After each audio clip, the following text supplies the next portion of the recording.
And welcome back to another episode of the Rusty Cuffs Podcast, the police podcast. It's like a drunken ride along with your two good buddies, Rusty and Cuffs. You just heard Cuffs' theme song, sent in by Matt Blind Fury. I'm a little hurt. Well, it makes everybody seem a lot more badass than they are, but it does. It makes me sound way more badass. But everybody likes me more than you, so that's also true. Yeah, I would like to have a theme song, and if you want to make a theme song for the show, you can use Suno AI and make something for us. What is just a song about like you rubbing Bengay on your back and pushing around like 8 kids? Whoa! Don't forget my knees. But yeah, pretty much. Yeah. Anyway, thank you, Matt. Love you, Matt. We got to play some more nerd games later. Ah, you fucking dork. Yeah. All right. So who do we have with us this week? Dr. Kevorkian? Dr. Kevorkian. That's a great name. All right. Yeah. Obviously, standard on this show is we can't use anybody's real name. But tell us as much or as little as you want about what you do, and we'll talk to you about it. And whatever you prefer to actually be called. So. No, Dr. Kevorkian is absolutely appropriate because my job is to make sure cops don't kill anybody medically. Yeah. Mm-hmm. Or at least not look like they are. It's all about making it look good, right? It's a lot of show. I mean, but we got to remember what we do, right? So what we do on the road is, 90% of our aided cases are going to be perfectly fine. Yeah. Right. So we got to put on a little show, make sure, the grandparents, the kids all see that we did our part, be there for a little bit of comfort for the family. 10% or 9%.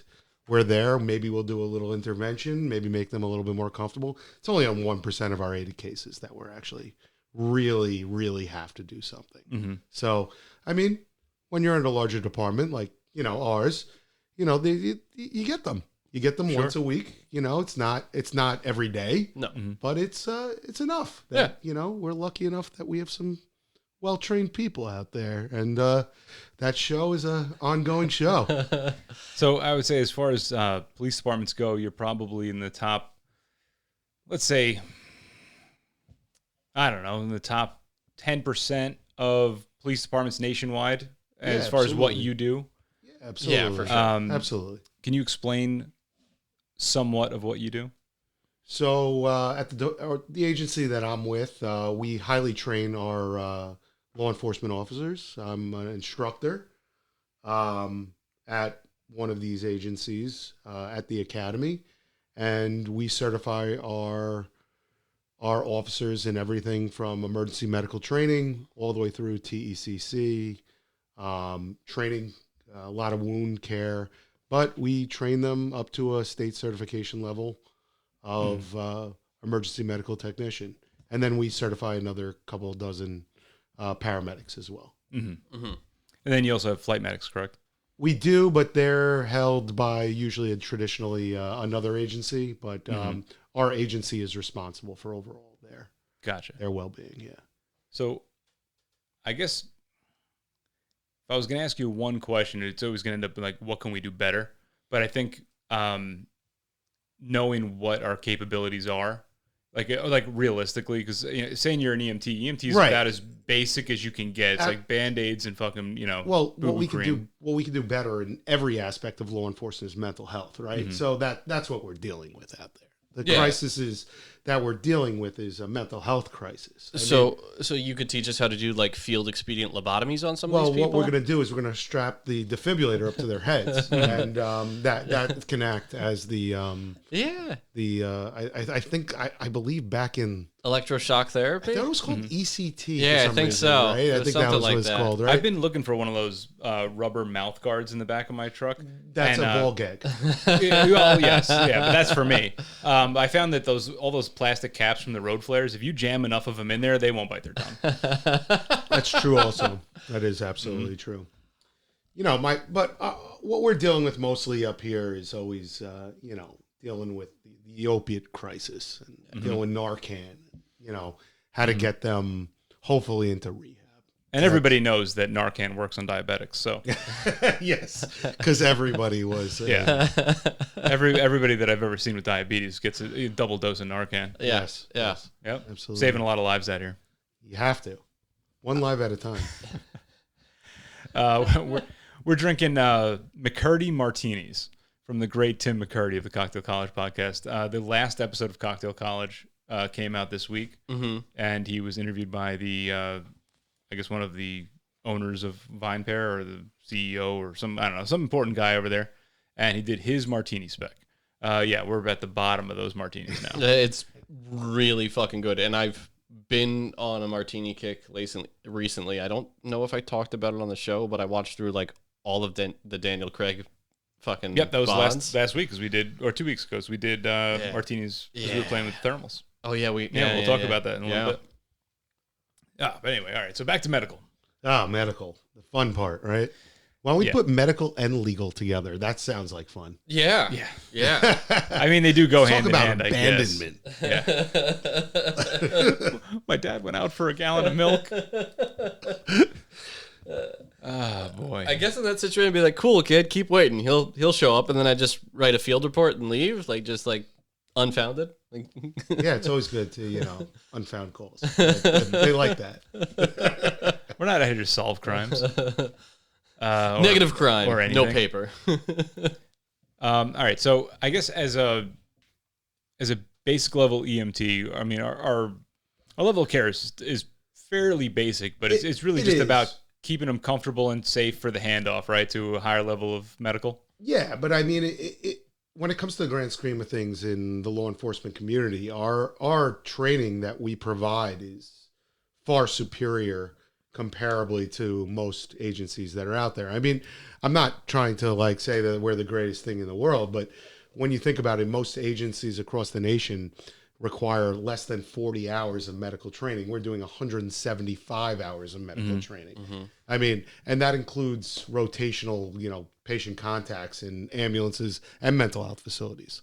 We're trying to incorporate other types of things. I don't know if you guys are seeing as much of it as I am, but the new recruits that we're putting out across the country are younger and younger. Oh God! And none of them are kids. So we're considering throwing them at a pediatric urgent care or in a pediatric ER because they just think kids are little people. Yeah. Can you say that? I can say that, right? Little people. Yeah, little people is actually the politically You see correct that? See, term. that's what I do. Oh no! No, kids are like midgets. Oh, yeah. See, I was just about to say, But we they're try and Big do it. heads, fat butts. and they're always drunk. Yeah. They are always wasted. I mean, it's the fucking awesome. Kids are always Basically are. drunk. They're just. Oh, I thought we were talking about midgets Both. still. They're always They just wasted. can't handle their booze. They're like Native Americans. I was trying to Let's make just it. hit anybody we can here today. I was trying to make it till 10 minutes because the algorithm and the AI detects vulgarities and all the racial humor within the first 10 minutes of a podcast. We're gonna really stretch the theme song out in the beginning. Just so caring for midgets, it's different than regular people because their hearts are smaller or they have less blood. No, I just think that kids are totally different animals in general. I mean, I'm a dad, and they're fucking crazy. Am I allowed to say that? I'm sorry. Yeah, I'm not gonna get no, bleeped out. no. We curse a lot on Okay, this. so crank it up. They're nuts. We had an episode called Hitler Mustache Day. I gave up mine, so Yeah. it wouldn't be good for me anyway. Yeah. It would be weird. It would confuse your parents. Yeah, my parents would be pretty mad. Yeah. They did that pilgrimage. They're down in Florida now, so that's the end when they go there. So, oh, by the way, I am Jewish, but that goes along with the medical field. I'm basically a doctor. Is it true that bagels cure AIDS? Matzo ball soup. Matzo ball soup. Matzo ball soup. Oh, All right. yeah, that it was actually- one of those things. Yeah. Matzo ball soup. So are they working on a field ration of matzo ball soup to just they're bleeding out, just pour it on them? We tried that, but then the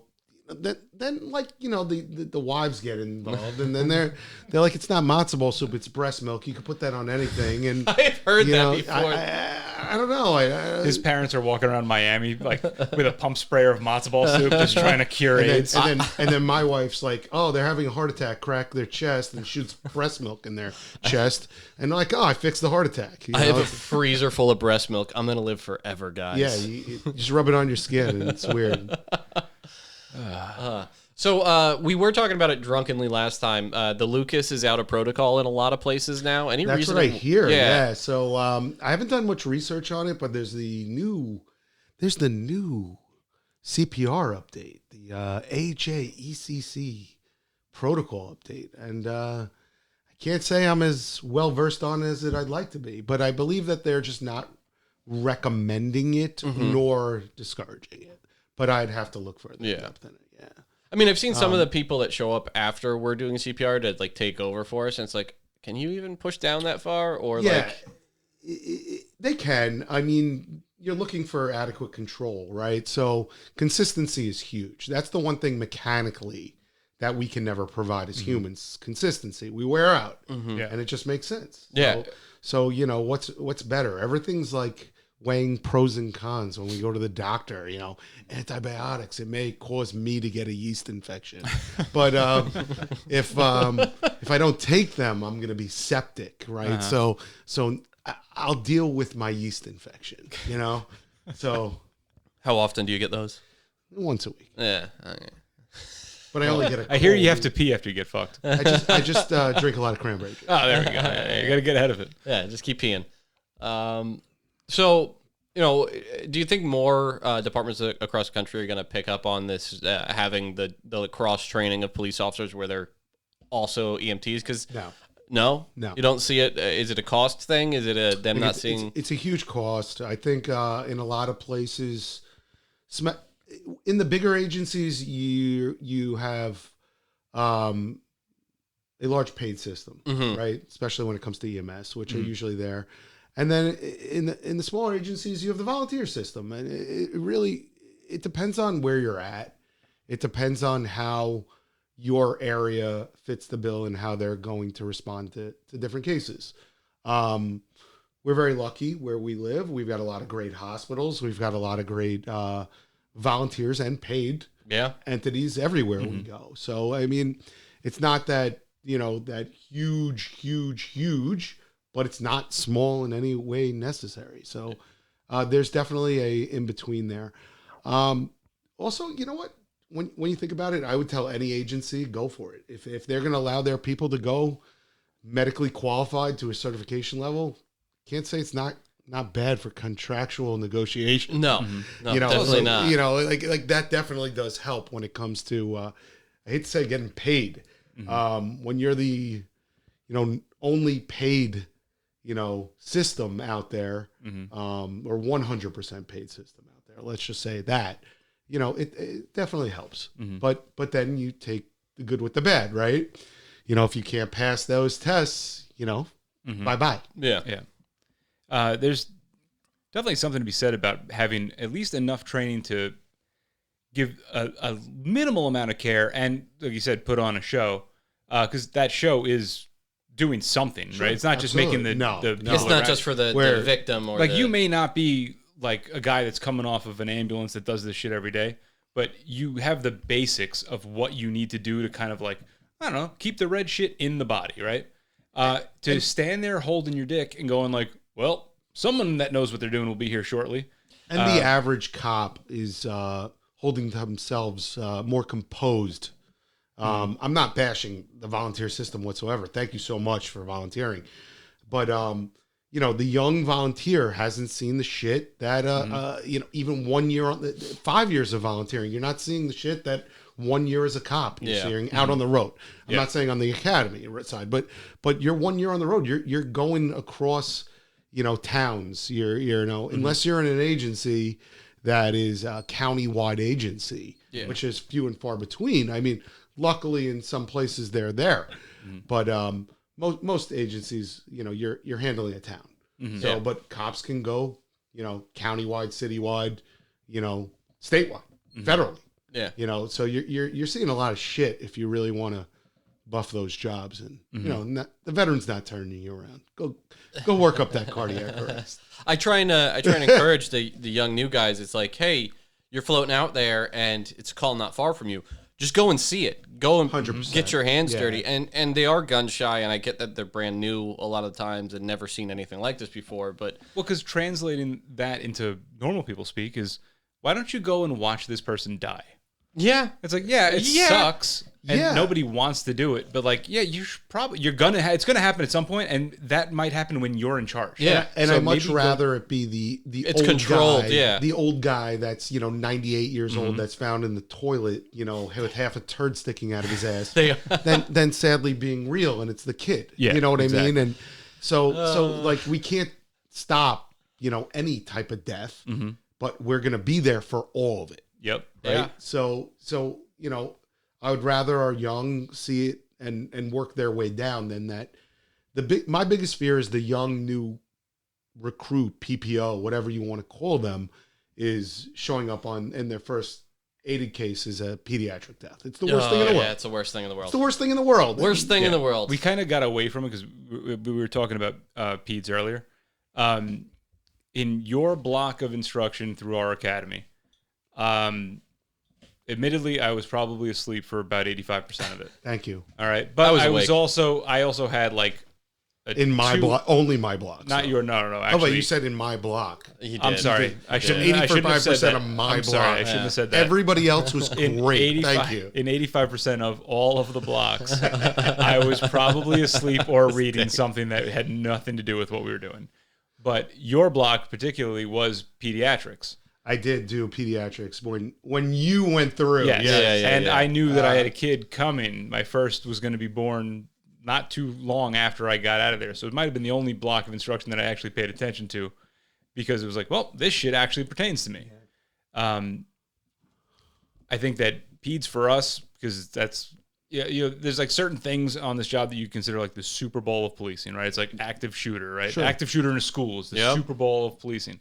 Well, like a kid, drowning in a pool is like, maybe not the Super Bowl, but it's like, it's high up there on the list of like calls you're going to go to that are like, fuck, you better have your shit together. Yeah. Yeah. It's the worst. Knowing how to handle pediatrics. Like if you don't know how to do it now, all right, it's the beginning of November. You know what I was thinking? You've got 6 months before you got pool season again? Sure. Yeah. Like, better get your shit together. Unless you're in fucking, one of the Florida agencies or. But what's worse, working that kid up or be the secondary cop that has to deal with the parents?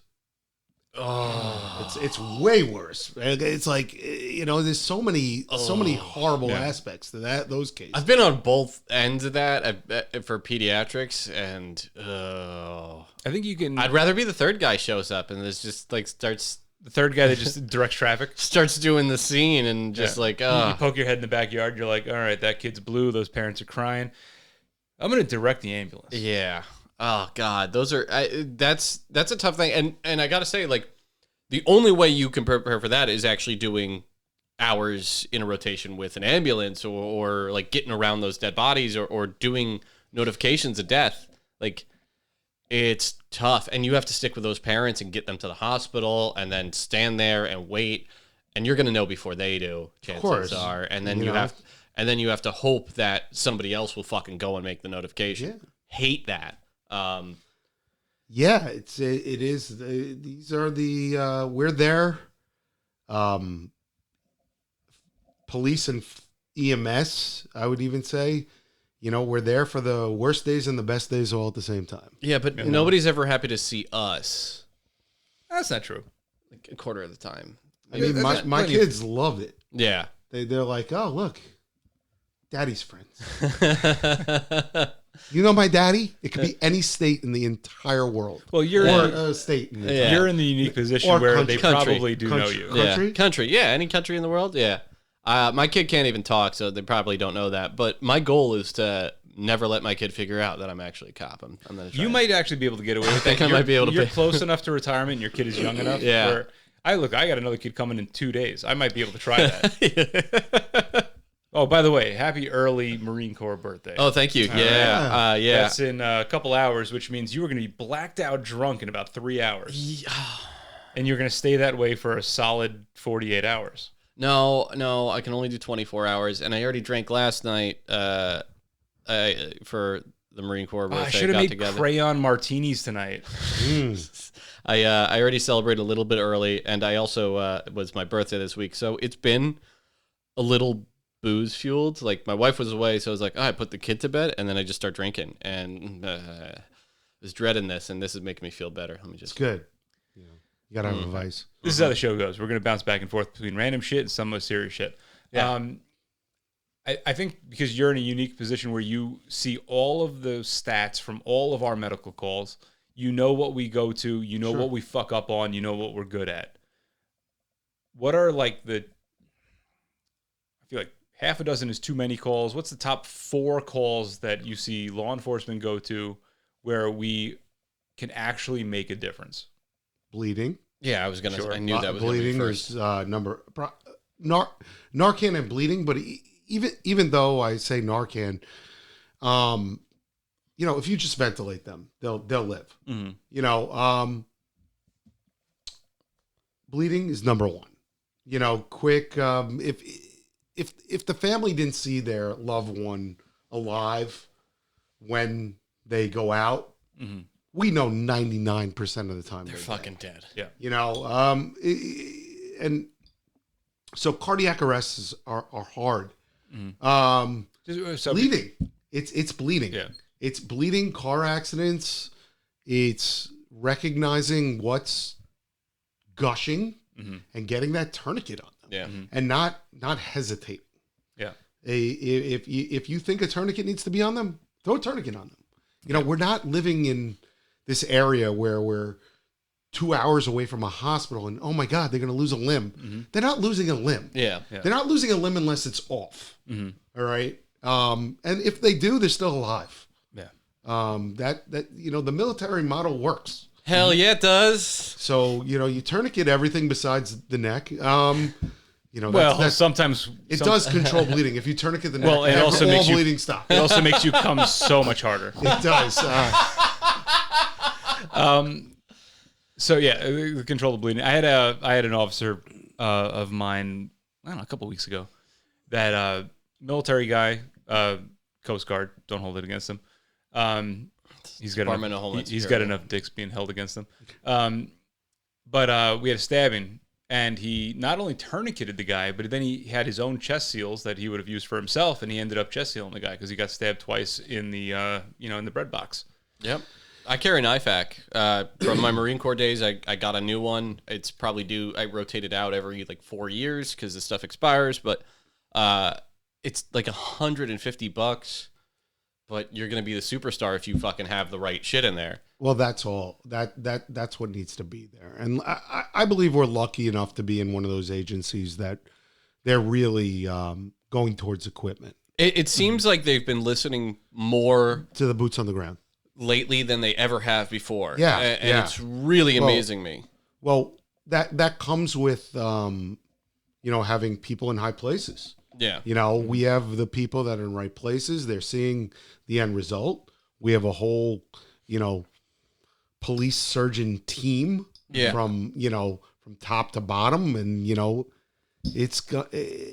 they see the end result. They know if you're going into surgery, they know, hey, this tourniquet saved their life. Yep. And we get a fair amount of tourniquet saves every year. A fuck ton. Absolutely. And I believe, now we're going towards, not only with the tourniquets, the Narcan, absolutely. AED, yes, it has happened numerous times. And now we actually just introduced the EpiPens. Yeah. I believe you guys had a little bit of that. Oh, we definitely have them.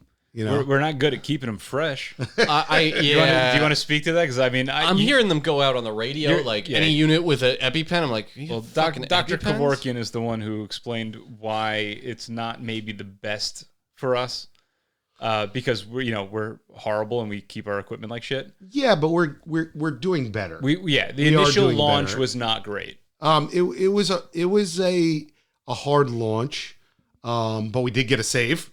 Mm-hmm. We got a true save. Yeah, we immediately got a save. I mean, so there are times I'm wrong. Yeah, I'm allowed to be wrong. I tell the recruits and I tell my wife, I'm at least 50% wrong all the time. Yeah, but I'm glad when I'm wrong. Mm-hmm. Because I'm cynical. Yeah, that comes with my religion. But then it does. I mean, I'm glad I'm wrong, but I think you need the skeptic. Yeah. You know, like I'm hard on myself. I'm hard on my my colleagues to the point where they sometimes they don't like me that day. Yeah. Well, you have never been afraid of fighting the people that could kind of squash you. And that's made our job easier and far better. Yeah, 100%. We've got a lot of things that we probably shouldn't have or wouldn't have had. I know how to hit the line. I have to say, my biggest superpower is standing on the line. I won't go over it. But my superpower is I've seen so many people do so much worse. What are you going to do to me? You know, like there's that guy that did that. Yeah. Like, let me pull up these charges and show you all the directives that I get every day. And I'm like, does my stuff amount to this? and I say, put me in the room with that guy. Yeah. You know, like I get along with every administration, 23 years of administrations. Yeah. You know, I've seen a lot. There's a lot of personalities to have to get along with. And I don't not get along with people. No. Like I just try to, in a famous somebody that used to work in our job, I just try to do like the right thing by them. You know, like people. Yeah. You know, just be people. Yeah. You know, it's not a hard thing to just be a person. No, it's not. All right, let's get into the topic of, I guess, TCCC and what we should be carrying every day for us. All right, let's take the civilians out of the equation here. This is just regular Instagram cop video shit where, like, we're in a fucking shootout, we're rolling around with a dude. Get him out. There's somebody with a knife. What do we need? What can we have on our person all the time that can be a force multiplier? So easy. I know it's going to be a tourniquet. Yeah. Just have a fucking tourniquet. Like, I guess I was looking to go deeper than a tourniquet. Deeper than Everybody a tourniquet? should have a tourniquet. an Israeli bandage. Sure. Okay, Okay. Yeah. I mean, they're kind of like not existent anymore. I Are you still carry saying them. Israeli bandage because I'm here? No, I carry Israeli bandages. I Like, just wanna know I what makes also them have what an makes them Israeli bandage. what makes them Israeli. Well, they have a lot of sand on them. There's sand and they yeah. they always called them that in the Marine Corps, and I was like, I know, yeah. it's like- so it's a good It's pressure basically dressing. just a pressure dressing. Yeah. It's a pressure dressing, right? There's a couple pressure new ones out there. There's like that cling film one that like can wrap really tight, and it's Right. very wide. I should have brought Yeah, my they kit. have some that have like a So C-locks embedded. It's really getting used to the military model, right? So when we talk about wound care, where we got to go against everything that we've been taught in the past. The military model has been actually unbelievably proactive in this model. Tourniquet before questioning, and pack it, Yeah. right? And hemostatics, right? Yeah. Hemostatics.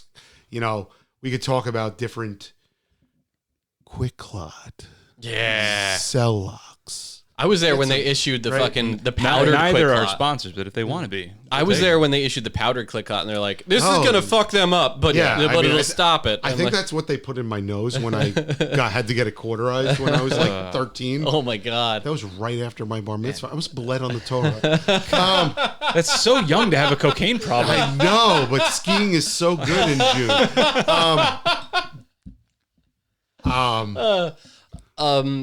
Some other things that I've found that I carry besides those is I tuck a Sharpie in between my tourniquet. yeah. And it's like, because they always like want to know when the tourniquet was applied. Sure. And it's like, oh, you can go over the radio and say whatever this time applied, but just fucking look at your watch and just draw it on the motherfucker's forehead. That's what we were taught in the Marine Corps. Yeah, Like, the hospital crew's also not going to be able to go over the radio Yeah, and ask when for it went over. Yeah. I would just recommend, everybody have a grab and go kit. Yeah. It's a simple grab and go kit, and don't go thinking that you should create it yourself. Don't go buy it piecemeal. Prepackaged. Yeah, go to one of the distributors that do it. And Well, who do you like? We shout. We have no problem shouting out people. I love North American Rescue. That's who I was going to suggest. North Me too. American Rescue is the pinnacle, I believe, of whatever you need. They have it all. They have it all. You talk to them. They've got great customer care. You tell them what you're doing between, on the line, or you're going dignitary protection sidekick. You know, they have everything you need, and it's prepackaged. Yeah. So you do it, and what by the time you start trying to do it to, you know, penny pinch. Right? He pointed at himself. Why are you laughing? You're going to be above. Yeah. So for sure. it doesn't make any sense. That's where I got my IFAC from, and the only thing I saw when I looked in it, went through all the contents, like, I'm going to throw a good pair of trauma shears in there and a couple extra pairs of gloves and a Sharpie. Again, a Sharpie. Maybe like a nasal cannula. They're already in there. They're already in there. Awesome. So and that's, did I say nasal cannula? I said nasopharyngeal. NPA. Yeah. I know what you're saying. Hey, you know what I'm saying. Yeah, he right? taught me this stuff. I didn't know that. I don't teach that part. Not anymore. No. Yeah. But the NPA is, you don't see it too much except for in car accidents, a facial trauma where you won't be able to get a non-rebreather. Once in a while, a guy blows his face off with a shotgun. I'm honestly, I have seen that a couple times, and they're usually like very successful to the point where, like, well, there's no point in doing anything on this guy. Like, they're just, it's like from like jaw to fucking above the nose, it's all gone, and it's just a tongue flapping, and it's like, all right, just wait for him to bleed out. Like, what am I gonna do? Well, I knew, like, for example, I knew I was geared for my job in this setting when I was working. So I worked at a place. It was a very, very, very low income area, and I had two brothers that got into a fight. Brothers or brothers? Both. And one brother decided he wanted to chop his brother's head off. Oh. And he got it about 98% of the way there. It's 2% too few. Skin tag hanging? I was working as an EMS provider at that point, not within what I'm doing now. And I get there, and the first law enforcement officer shows up. You know, this is in the mid 90s, a little bit. Maybe a little bit later than that, late 90s. And the first guy comes up to me, and he's like, he's breathing. And I'm like, what the son of a bitch? And they're like, just don't tell me that. And I'm like, can you make him stop before I get there? No. So then basically I'm like, yeah, his mouth is moving. Yeah. Like, no, he's breathing. I'm like, it'll stop. And I'm like, there's nothing I can do here. Like, and so it's like, and I think that's where, law enforcement needs to be more educated a little bit, and those young guys, those young guys, they really want to save the world, and they will. I love it. I do love it. The career, the seniority, adds cynicalness. I don't even know if that's a word, but the cynicism. Cynicism. Yeah, sure. Thanks. Whatever. Priapism. If you guys don't know what that is, you should go look it up. Google image it. That's a sign of a head injury. Thank you. Yes, it is. Yeah. See, I learned shit from him. Yeah, he taught us that. He taught spinal injury. Whatever. I got just Google. All I know is I'm checking for it. Google image priapism. You could also search it in Pornhub. Hey Siri, look up priapisms. Show me images. Oh, thousands. Of Okay, phones Google, show me an image of a priapism. Hey Meta, show me a priapism. I think we covered it all. Yeah, I don't know. Is that all of the AI? ChatGPT, make me an image of a priapism? Create a realistic image of a priapism. Did we cover all those? All right. Why is it so small? Why does it look like you? Yeah. The cynicism has definitely set in as we've gotten seasoned, and I do know these guys want to save these guys. Yeah, but it's a teachable moment, and it is. Because they're afraid to pronounce people, I've noticed. And I've gone to calls and I'm like, okay, they have injuries incompatible with life. Right. Well, so here's a good stat. Every officer is going to do CPR, probably from their first week on the job. Yeah. What is the percentage of CPR saves that you actually see? Low, right? Less than 10%. I've been doing this for 15 years. I got one. Yeah. I've done CPR on probably over 1,000. It's got to be a perfect storm. Yeah. It's got to be eyewitness. It's got to be, CPR started. Yep. It's got to be you get there, AD. Yeah. CPR doesn't save lives. It doesn't. No. It doesn't. prolongs death. Yes. CPR in conjunction with an AED saves lives. Yeah. So the faster you get defibrillation. Well, the worst part about that is having all of those, that perfect storm, and putting the AED on them, and then hearing no shock advised. It's terrible. And then you. So it's one of two like- things at that point. Were they never in cardiac arrest? Yeah. I mean, I love that one. Yeah. That's one of my big ones. It's like, I saved them with just CPR. I'm like, they they were. were. I one of the things I do harp on my rookies that ride with me is like, even with an unwitnessed death, I'm like, did you check for a pulse? Did you check for a pulse? And they're like, but they look dead. I'm like, yeah, you gotta touch dead bodies. Absolutely. Sorry, like that's the truth. And they're like, their heartbeat is pounding, so they can't even. They're like struggling to feel for it. I'm like, take a breath, deep breath in, slow your heart rate down, and just push in there. Like it's dead. They're not gonna bite you. They also, like, the new PPOs shouldn't see a dead body for the first time in the line. So like we do. Typically, and it is not right now, but it will be coming back, hopefully.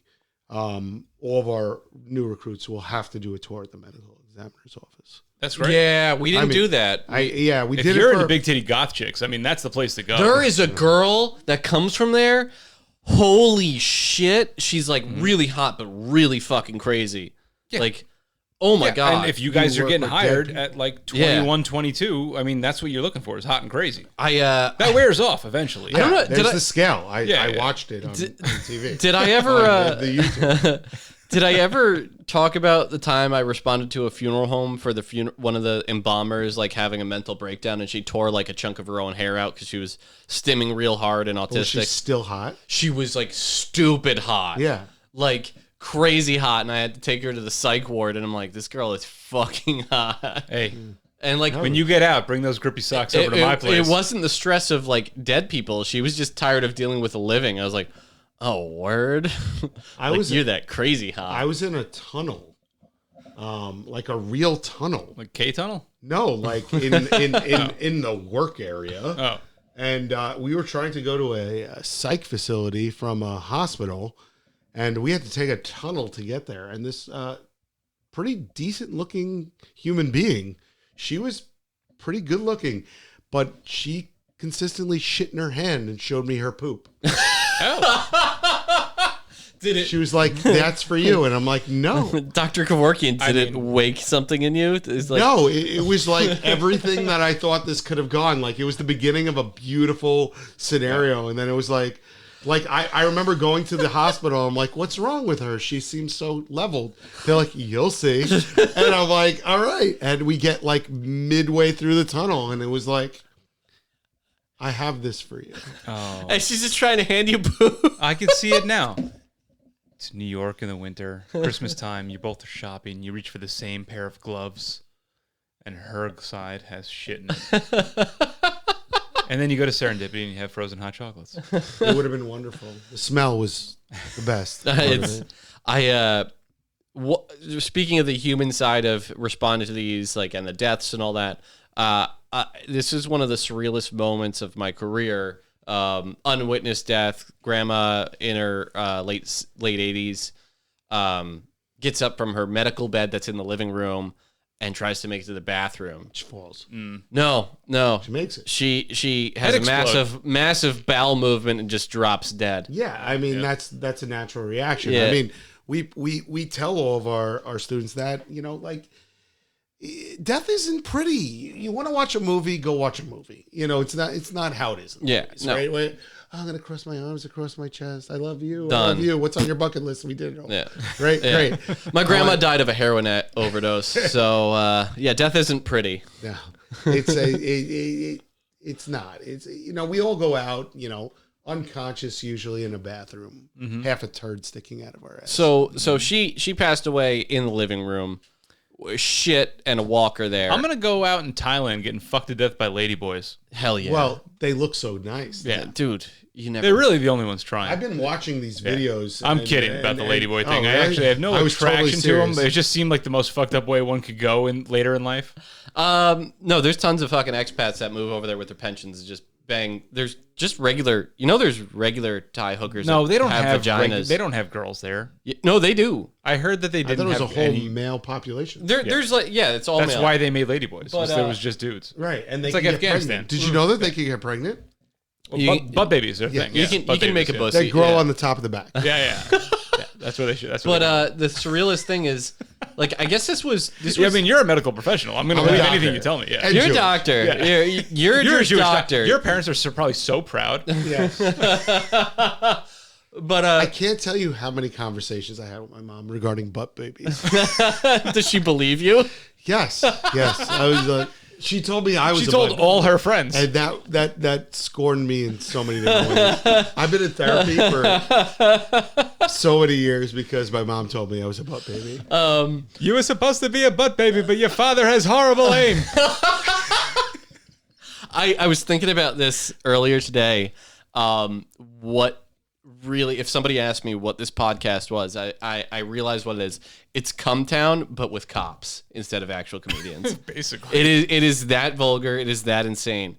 But this is exactly what we would be doing at work. so this was the thing that, like, of that old lady dying in the living room and shitting all over the floor. The sergeant at the time, great guy, had a lot of time on, and he took me with him to midnight.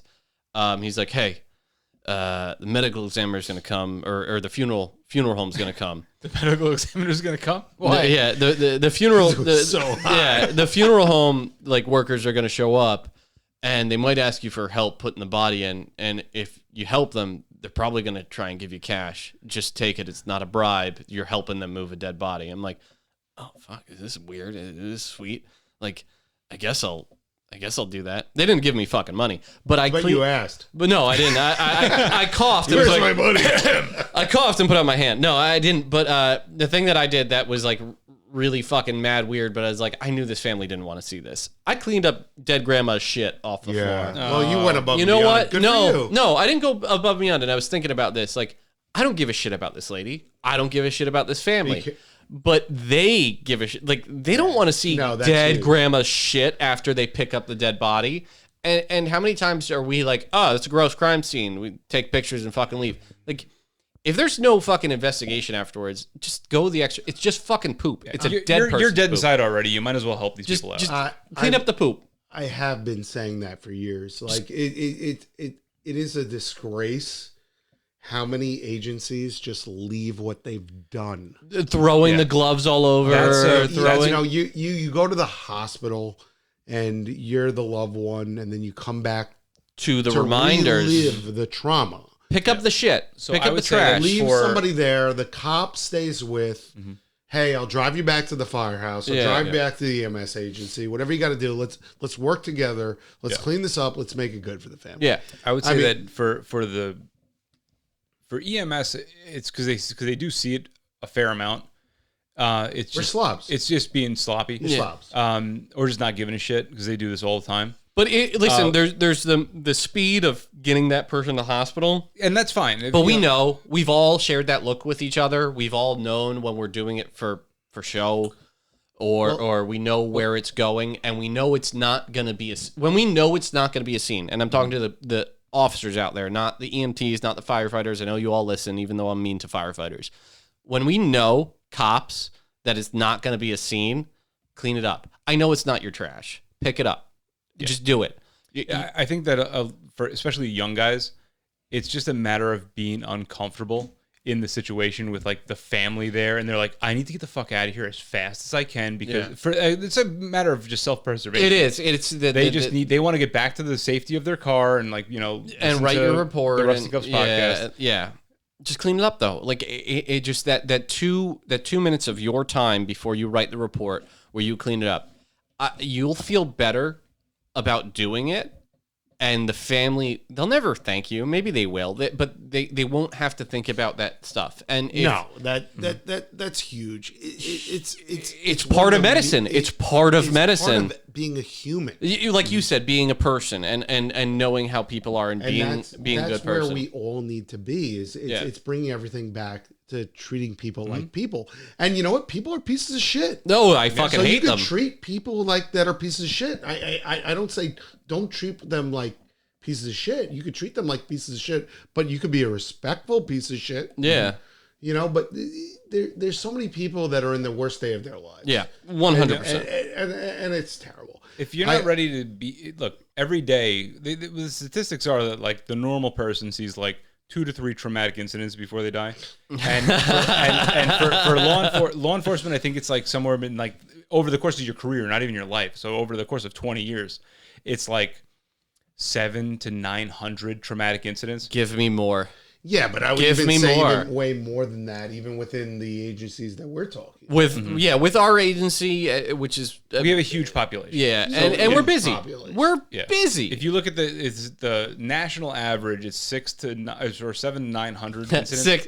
6 to 7. 6, 7. 6, 7. Yeah, God damn it! Are I your don't kids doing fucking that? get it. My kids are doing that. I saw the South Park, and I guess I'm out of touch. Damn it. 6, Well, anyway, 7.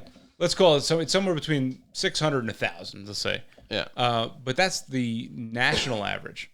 So if you're in a bigger agency, you could be up in the 1,300 traumatic incidents range. Which circles then- back to your Yeah, but then you put in all the specialty commands within those. yeah. You know, like what about homicide? What about special victims? What about like those are detective divisions? And listen, we We have a special button for special Special units, because Special units? I've Go been in ahead. special Let me hear units for so long. When the fuck did we get ice cream? Because we're You know, special, like- you know. No, but you do, and some of them are engulfed in it. Like I have a buddy that's in special victims. I don't know how he does it. I can't do it. No. I I can't think there do should it. be mandatory therapy that goes along with it. You should meet. Well, then there's the back to the mental health and the focus on actual law enforcement and EMTs and firefighters and mental health. And it's like there's a stigma around it, even to this day, and it's gotten better. But like seeking help after these calls, which I had a very, very young pediatric death. And I went outside the department and outside any of my health insurance and went to the VA You have to. to seek therapy. Not particularly for that, but like the stressors of dealing with that, and then just Were going. you a parent at that point? No, And I wasn't. imagine that when you When were you a parent. like I dread it. We're rewatching Stranger Things, and the first season of Stranger Things, Police Chief Jim Hopper is. If I'm giving spoilers Yeah, at this spoiler point, like alert. What's fuck from you the guys. first season. From the first season. You're not giving any It's okay. spoilers. Guess Yeah. what? Yeah. Never seen it. Really? It's great. But the first season is a police chief fucking remembering the death of his kid. I have a fucking 1-year-old at home. Of course. And my wife is like, yeah, we got to skip that. I'm like, yeah, that's a great idea. And not because I have a ton of spicy memories, but that's brutal. And going and seeing that help, there's still stigma, and these cops are worried about losing their gun and shield, losing their, respect to their peers. And I've been kind of a little bit of a proponent of this, and I say it loudly at work. I'm like, yeah, I went to therapy. I don't give a fuck. I'm a guy that I think that's what they need at the academy is how many you need cops that are willing to take that next step and being like, yeah, I've been to therapy. yeah. The problem is the only guy that we have that just our department has that talks about our mental health makes me want to kill myself. Yeah, he's such a woo-woo guy with his cure to back pain is bullshit. Nice guy. Super nice guy. Complete bullshit. Oh, don't bend or move when you wake up and drink a cold glass of water. Yeah, that doesn't help, dude. I have 6 herniated discs. He did say that, right? It was like, don't bend over for an hour. Yeah, like, okay, yeah, how do I get my kid out of bed, Yeah, I have asshole? 3 kids. But the objective point is peer support, right? Yes. 100%. So, right. So we got to be more. Don't for come each to other. me, but like go find someone else, because I have enough people coming to me. But You might not want the number one guy in that organization, or Yeah, no, whatever you it is. don't. But but relating to somebody that you been in want, the situation. and these guys should find someone that we respect. But I tell them, and, much definitely as the much- spouse is not that person. No. Especially if they're not in it. I So, mean, no, I don't so know how much honey, you I tell. saw this head roll down the street. no, don't bring everything home. I don't know how much you tell your wife. I don't know how much you tell your wife. I know what I tell my wife, and it is nothing. No, there's most, a balance. Most days I will tell her that nothing happened, or It was a rough day. I'll just tell her it was busy. I don't tell her it was rough. Yeah. Probably if she sees me drinking scotch between like April and November 1st, I would say that like we're out of scotch season. Oh, you Yeah, actually yeah, won. yeah. So if I'm drinking scotch in June, some shit hit the fan. I can do scotch all year round. No, I I can, but I'm not going to drink it alone. I just stopped doing blow. You don't have to stop forever. We could start right now. My wife has kind of enough working knowledge where she knows I like gin, but not as much as her family does. But if she sees me drinking gin in the shower, she knows I had a bad day. Well, I have to say that this was good. Yeah, it was fantastic. McCurdy Martini. It's gin, right? Yeah. So, all right. So the McCurdy That Martini. is the best martini. Gin is the superior martini. It's just a completely different drink than a vodka martini. Totally different. And you know me. I mean, you're a big vodka martini guy. I like delicious. both. I'm a gin martini guy. If I go out, I'm gonna especially with oysters. I'm gonna be a vodka martini guy. I'm not ever eating oysters. That is disgusting. Well, I like them. We're disgusting. If I ever go out and eat a bowl full of raw cockroaches, I need it with some vodka. I don't know what I'm going to drink roaches with that. in that part. It's a weird garnish for a martini. It's just a sea bug. Well, shrimp is, but Whatever. Oysters are gross. So, a vodka martini with oysters for sure. But this was lovely. So I'll give you his spec for a McCurdy martini. It's going to be 3.5 ounces of gin, a half an ounce of a dry vermouth, 2 dashes of orange bitters. You can use Regan's. And you're just going to stir it until it's super cold and strain it over ice. Or strain it over a chilled coupe. It came out delicious. Yeah, I'm always going to pick a dry vermouth for my martinis. Like the sweet vermouth. Yeah, there's 50-50 martinis, which are just different. I mean, we do like a martini episode where we drank like 3 different Yeah, that might have been a year Do ago. you remember it? No. We drank a lot. shit. We've drank a lot on this show. This show is a drinking podcast. In fact, when we get to the news, we're so blacked out drunk because we usually take a break to like piss and get another round that then we like chat for an hour off the air. So when we come back to do the news, we don't fucking know the we're news. Incoherent. It's okay, though. Yeah, it's a shit show. Yeah. Before we get into all that in the break, I feel like sometimes this is a little bit of ADD. oh yeah, but I like it. It's we're great. bouncing off the walls. Yeah. Before we get into all I had that, a white monster in a coffee mug before you guys showed up.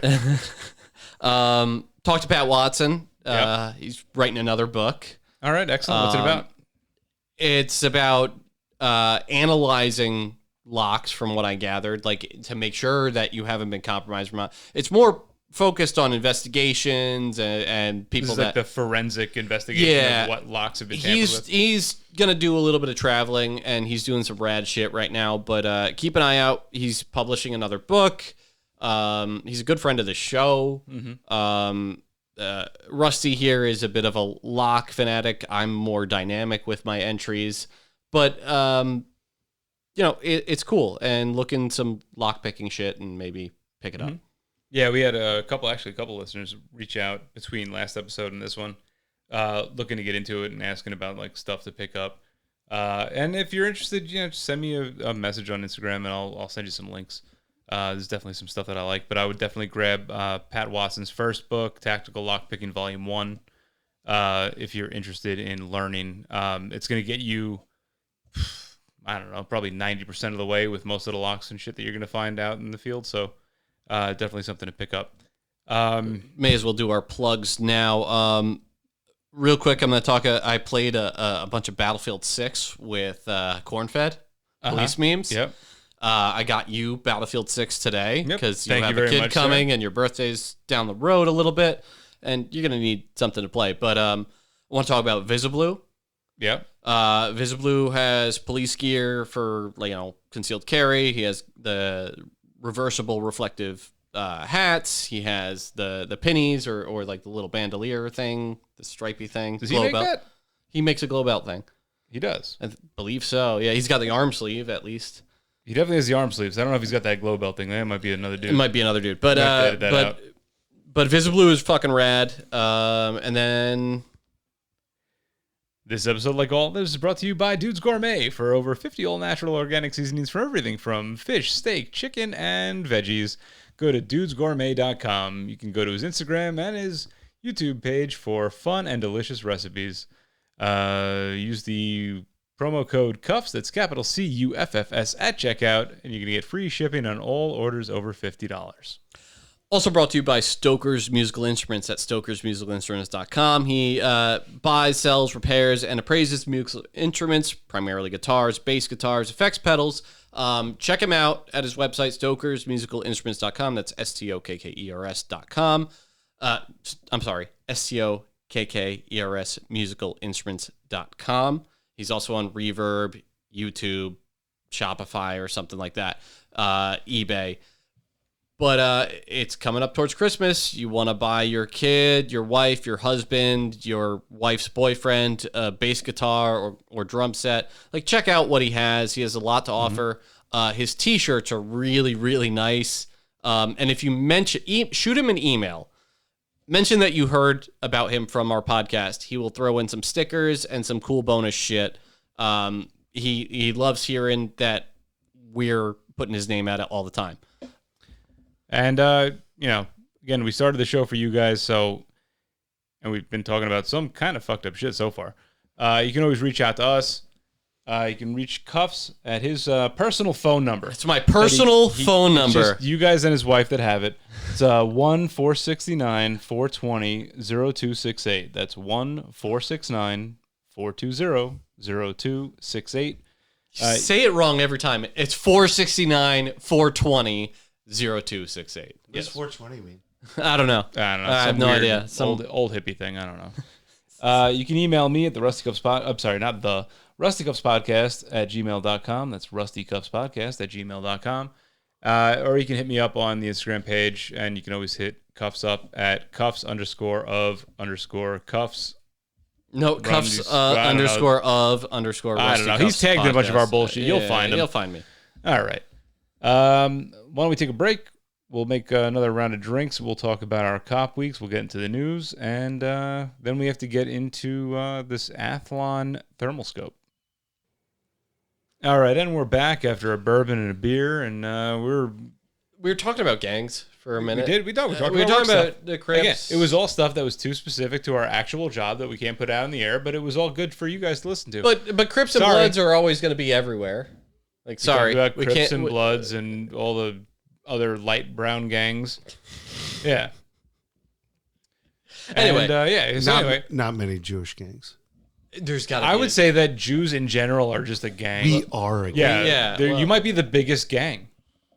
The gang of Israelites. The chosen gang. The black Israelites. People of the light. Yeah. Well, what's your take on the black Israelites? They're scary as Real fuck. quick. They're a thing. Okay, good for them. No, real Jews don't even consider them a thing. Yeah, but they don't consider me a thing. No, you're right. That's true. It's really so completely different sides of the same coin.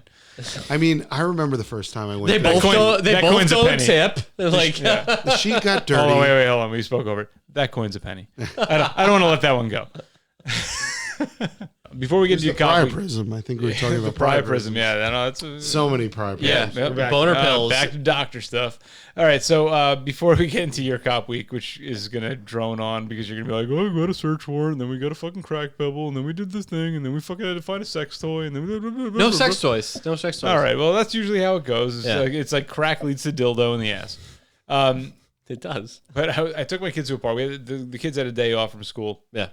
And we've talked about it in the earlier episodes about like the fucking Graymen, and like the Grayman is kind of a fucking myth at this point because like every guy that wears like fucking 5'11" tack lights is like, oh, nobody knows I'm fucking got a gun on me. Go to the playground and it's like a bunch of fucking barely men, and then it's like barely men. Barely men. Oh, like basically. I thought you were saying like you saw a bunch of bears and you got like torqued. No, I would have enjoyed seeing bears. It would have been better than what I saw. It was a bunch of fucking. At the very least, they were hairless otters. All right, that's the twink. That's the twink. All right, yeah. So, so there's a bunch. This is the twink. An otter is a hairy twink. Yeah, and then a bear is a muscly guy with hair. There's a bunch of like barely men, and then there's like, I don't know, two dudes that like you could tell they kind of worked out, but then also. Just looking at their apparel, like a Molly backpack, fucking AR-15 on his fucking t-shirt, and then like grunt style. Obviously, once you see that, you're like, all right, well, where's this dude's gun? Yeah. And like then once you start looking, you're like, oh yeah, clearly printing a fucking firearm. And then another dude, which was a little bit better, but like he's wearing an Emerson Knives shirt. And I'm like, all right, well, anybody that knows Emerson Knives is going to be like, all right, well, that's like a pretty specific brand. All right, make a great fucking blade. But like, but like if you're wearing their shit, chances are you're not a Graymen. You're not fucking blending in. You're telling, at least you're telling the world of like people that know what to look for. Like, I've got something on me that will kill you. Yeah. And sure as shit, he came over to like the fucking swings, and I'm like, all right, well, there's this giant fucking knife in his pocket. And those people are weird. Anybody that carries a big ass knife is just like, all right. It was a bigger than needed to be to do the job kind of knife. Mm-hmm. What exact length is too big? I think that about 3 inches is good enough to make her come. Yeah. If you know what you're doing. I mean, I'm sorry, is good enough to kill somebody. Well, I got confused with what we were talking about. Because like I don't, nobody can see what I'm saying is because I was always told that like this is 6 inches. Yeah, well, you had a black Obi-Wan Kenobi if that's what. Well done. You're punching well above your weight if that's the average, right? And I'm like, there. Yeah. Well, they took a chunk off. Me too, but whatever. We're all there. We're all there. We're all just smacking against one side, hoping to make the other side jealous. So my wife, who is like not a tactically sound person, but just through like osmosis has been like, that guy's trying really hard to be a gray man, and he took it literally and is wearing like gray 511s, gray tack pants, and a gray hoodie. It's like, oh, he's literally gray. Yeah, she works in a building that, or used to work in a building that shared an office with like some government 3-letter agencies, and she would like ride the elevator and be like, so you guys have a bunch of guns on you and you're in law enforcement. And they're like, how did you know? She's like, you guys suck at this. Like, like my husband carries bigger guns than you and he's wearing a flannel and a band t-shirt. Like, what are you doing wrong? Like, just. Don't you think that's an issue though? Like, stop living it. Stop living it. You're not a cop all the time. Stop like riding that dick. You need to live it, but you can't. That can't be it. Yeah. Like you've got to make all of that shit work in your regular especially life. if you want a family. Yeah. Yes. Yeah. Like a diaper bag, though. A diaper bag can fit a full-size handgun and 4 magazines and still have the diapers, the wipes, the change of clothes, and the fold-out. I've been doing it for nearly a decade, and I'm going to repack a diaper bag with a fucking tuna in it. My wife was like, oh, let me grab the diaper bag. She's like, why is it so heavy? I'm like, oh, there's a Glock in there. Yeah. Sorry. Why is it so heavy? Because I can murder everyone in this Target right now. It's like, don't let the kid hold that. There's a 357 in there. Like, please stop. So I was having a conversation with one of our listeners earlier, and we were talking about it was a thing in New Jersey where a couple guys got popped for they wanted to go to Ohio and they were going to shoot up a fucking theme park.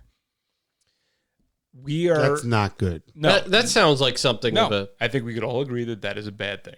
The cat is out of the bag now. We are going to see the same level of bullshit that Europe has seen, except that because it's America, it's going to be with guns. Right. All right. Yeah. Knife attacks in a train station are not going to happen here. We are going to see shootings in any kind of. I mean, look, it's over the last 20 years. All right. Like I was in high school for Columbine. From there to now, I've seen a mass casualty event in almost every single public venue that there is. Yep. All right. Anywhere you go is good reason to have a firearm on you. So the conversation. And what should you be carrying with a firearm? But what do you do? Medical.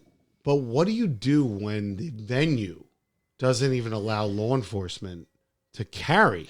Because that is the new standard. So there are a lot of there's a lot of places that are anti-law enforcement. There's a lot of places that are just anti-carry. Even you can lock it up in our safe. Or whatever. I take it as a challenge. So what do you do? So we went not too long ago to a concert venue near us that has a habit of searching us before we go in, and unless we're engaged in our job, they want to take our guns. So I've gone there in the past and had them lock up my guns in their safe. Me too. There are ways around it. Yeah, there are. And do you contest that usually the route of travel can? No, they don't. They usually don't pat down your ankles. I exploit everything every hole that they have in their security, I will exploit. Which is exactly what a bad guy would do. Yes. Wild. Exactly. No, but I would say like what I meant by route of travel is usually the best means is public transportation. And when you take public transportation, is it not true that public transportation urges off-duty personnel to carry for the protection of those individuals? Yes. So, and how would you expect me to get here? So if you were going to look at something like our friends up in New York, right? Like they let those guys ride the subway for free. They ride, I guess, like Amtrak or whatever trains they have up there for free. They're incentivized to take public transportation because they want those extra set of eyes on public transportation. As long as they're willing to take police action, if necessary. As long as they're willing. I assume if that's the case. I mean, I assume that they could get on there for free and then just sit there like a pussy and if something happened. I'm sure that's never exploited, though. Never. Probably not. Yeah. What cop would ever take advantage of something? I love the for free egg sandwich that I ate off the floor. I think that public transit is going to be obviously it's like one of the hotbed it's one of the targets, right? It's always going to be a target. Absolutely. I think we're not. I think before we see the stabbings, I think we're gonna actually see. We're not going to see stabbings. Look, it's stateside. You're going to see they're going to be armed. They're probably going to be wearing body armor. Absolutely. All right, which is what we've been seeing. You can get it off of Amazon. Anyway. So eBay. any kind of coordinated attack here is going to be somebody that's armed. They're going to have armor. And now you're going to have probably the first person to engage is going to be, hopefully it's uniformed cops, but more than likely, especially in like a city like, say, like New York, Baltimore, Miami, LA, Chicago, anywhere. It's probably going to be an off-duty guy on his way home. He's probably worked fucking 14 hours, and he's going to have a 9mm subcompact on him. All right? That's not going to do it.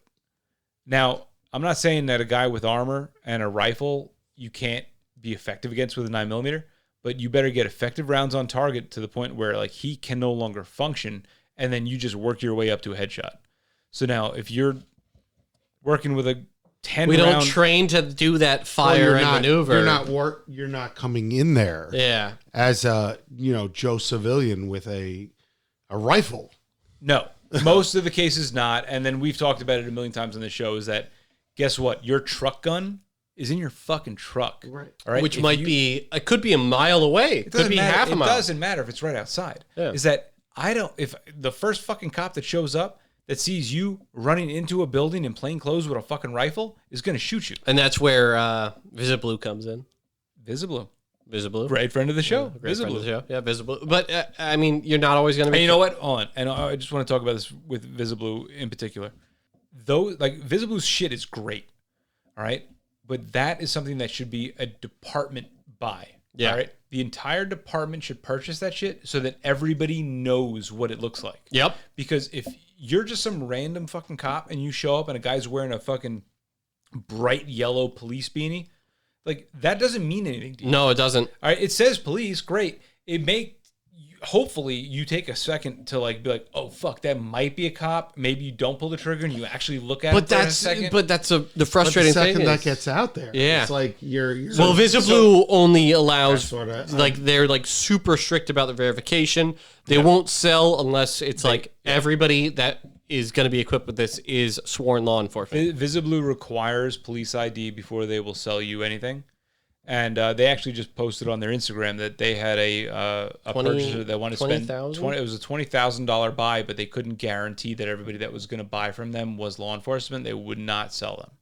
Awesome. Yeah. Which for a small company like Visiblue, which it's two owners. I mean, it's about as mom and pop as you can get.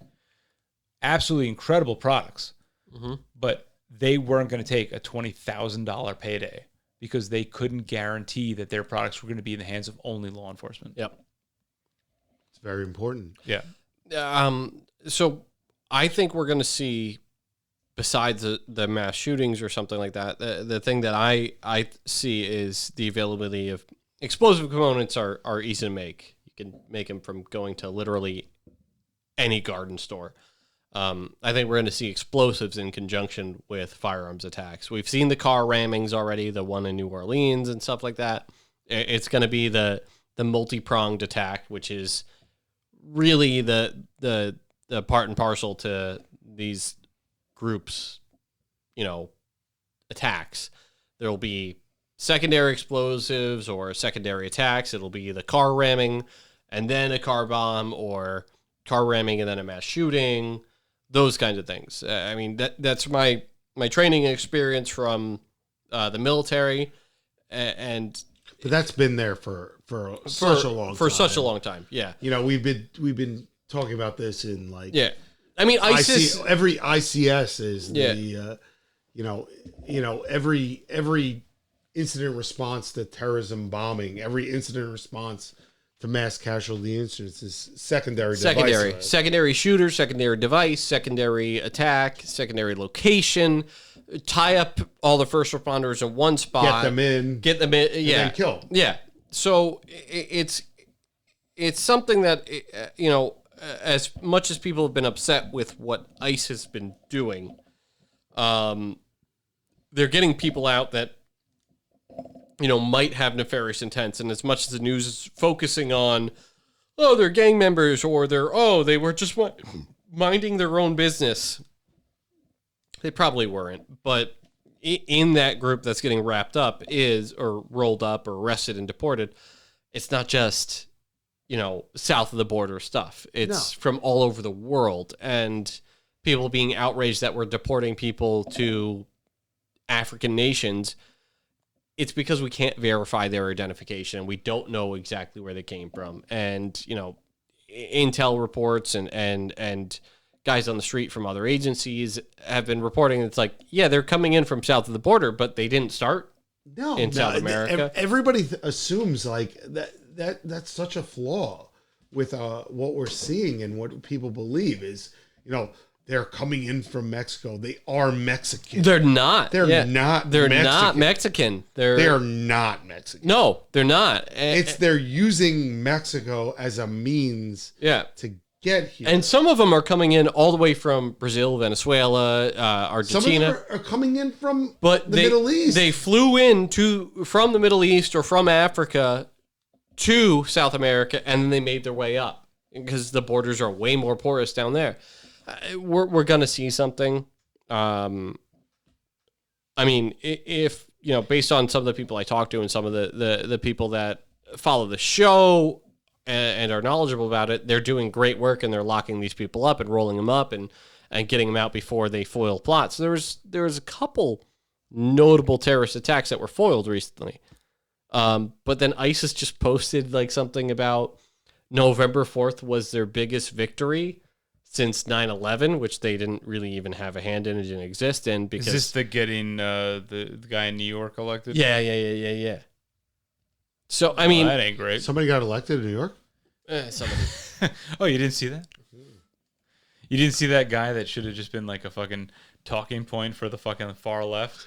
I like the other guy that was like, I had a shot at skill and I was shot 17 times in the back of a taxi cab. That was my guy. He's got great taste in headwear. I'm not a huge fan of SNL all the time, but their rendition of Shane Gillis that did him. Yeah, he was unbelievable. Yeah. It's like, I'm not going to talk about that, but I was shot 27 times while getting a hand job by a hooker. And, it's like... It really ruins the hand job when you get shot. Yeah, it does. I mean, but as long as he got his shot out, I guess. Yeah. All right. I think we're going to work ourselves into the news. Cuffs is taking a piss, so we should probably make fun of him while he's gone. Yeah, why not? God, what a redheaded fuck, huh? The Lord's chicken shan't cometh. What's wrong with Chick-fil-A? The incident, Sergeant Reed and 3 other officers from Clover, South Carolina Police Department were on a work trip and stopped for breakfast. All 4 officers were in uniform and stood in line together. 3 white officers were given complimentary meals, a common practice at this location for law enforcement, but Sergeant Reed was asked to pay. Sergeant Reed described feeling humiliated and embarrassed by the experience, believing it was a clear case of racial discrimination. His colleagues were also upset by the incident, but they got free chicken, so I mean they weren't that upset. Chick-fil-A's response: the local restaurant owner, Kenny Hanna, issued an apology, calling the incident an honest oversight and a mistake made by a team leader who does not normally work the register. The restaurant initially offered 2 free meal vouchers for compensation. They promised 40 acres and a mule to him too, or what? Well, you went that way, huh? Sergeant Reed found the store's response and explanation that the incident was perceived as a racial issue to be inadequate, stating that it actually happened. He contacted Chick-fil-A's corporate office demanding better employee training and stronger civil rights compliance policies across their brand. Hold up. I read about this. It was like he was black, the other officers were white. Yes, but he also went to a different register than the other So officers. I've had this happen. I've had this happen where like the other cops got the Chick-fil-A discount and then I didn't because I went to a different like employee. And I was like, what the fuck? And like I didn't grumble or anything. Or I don't know if they went through the drive-thru or not. Were they in different cars? I'm not. But these guys went in. They just went to 2 different registers. I've had that happen, and I was like, "Yo, what the fuck?" But like, I'm just gonna eat it and fucking take the charge. Also, he's the. And your what the fuck was not audible. Yeah, you were just like, "Oh, what the fuck?" This guy made me pay. Yeah, all right, whatever. First off, the Chick-fil-A here is not on the arm. No, it's not. They do take care of us. After 7, it's like 50% off. Before that, it's like a 10% discount. Yeah. Now, I don't know about you, but I won't go to.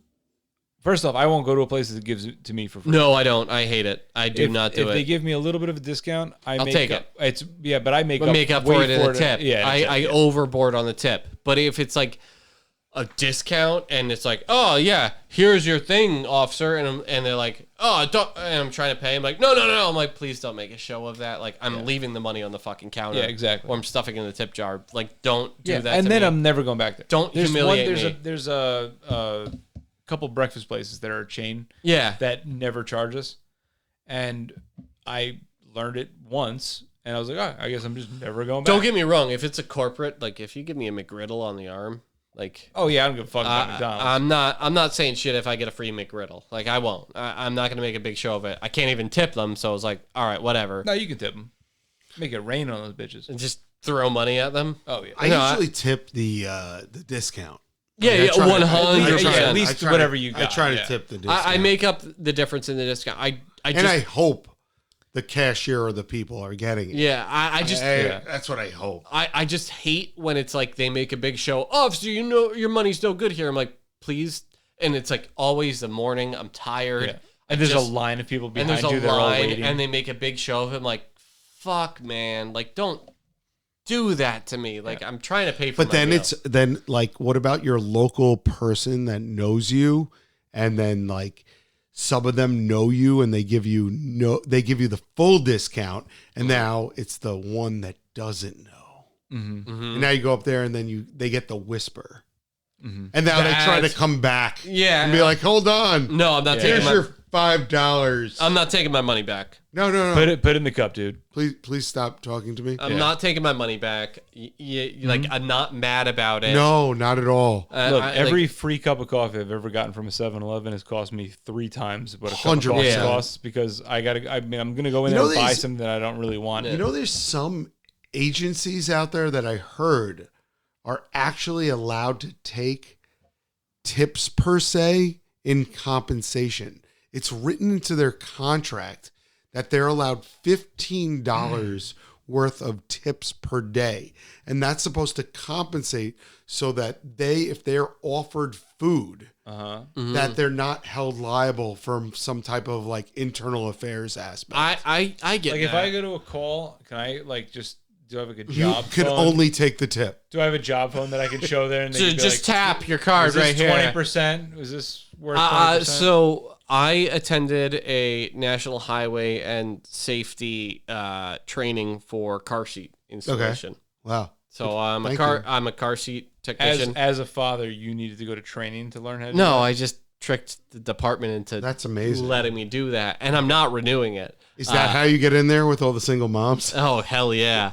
I'll install your car seat. I'm not renewing it because I mean, let's be honest. Any mom that's going to that fucking event is single. Well, these no, there's a lot of dudes that show up at the precinct. They're like, I don't know how to install my car seat, and I immediately think you're less of a man for not being able to read instructions. Yeah. Next thing you're gonna tell me you don't know how to change your own oil. But yeah, that happens a lot too. I had a person, my Cars brief need oil?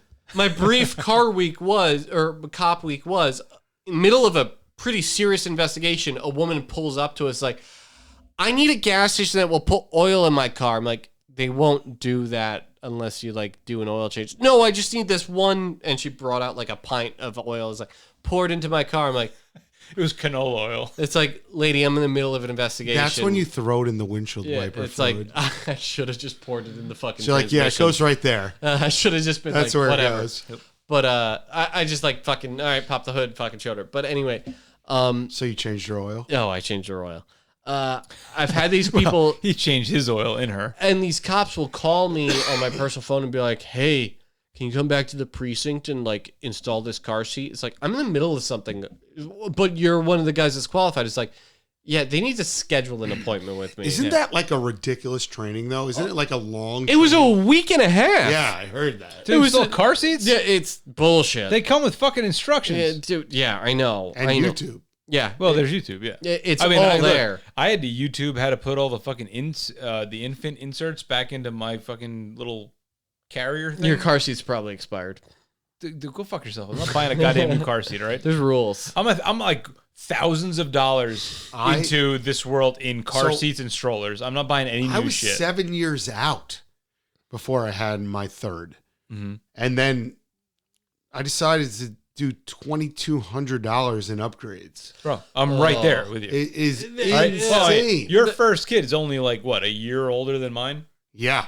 Yeah, so I'm right there. Yeah, you're there. Yeah, I'm Dude, right there. the crazy thing is there was a store that went out of business, but it was dedicated to like high-end car seats and strollers and stuff like that. And nobody's having fucking kids these days that can afford to have them.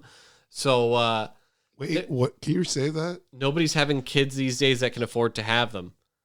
Wait, yeah, they're just afford having to have- kids. They can't afford them. Oh, I can afford my kids. Well, I mean, I You can't can. afford anything else, but I can afford my kids. Yeah, I bought you a video game. Yeah, that did make me feel a little bit less of a man. It's okay, I know. I'm threw gonna do out- your shot too. No, don't do that, you fucking bitch. I can't be cucked this many times in a day. I had to throw out my Xbox eventually. You threw it out? Yeah, throw it away. Her name was Brenda. She was made out of silicone, wasn't she? It's very sad. We had a 911 call once of a body in a dumpster. Oh yeah. Oh, sex toy. It was a sex toy, sex doll. Yeah.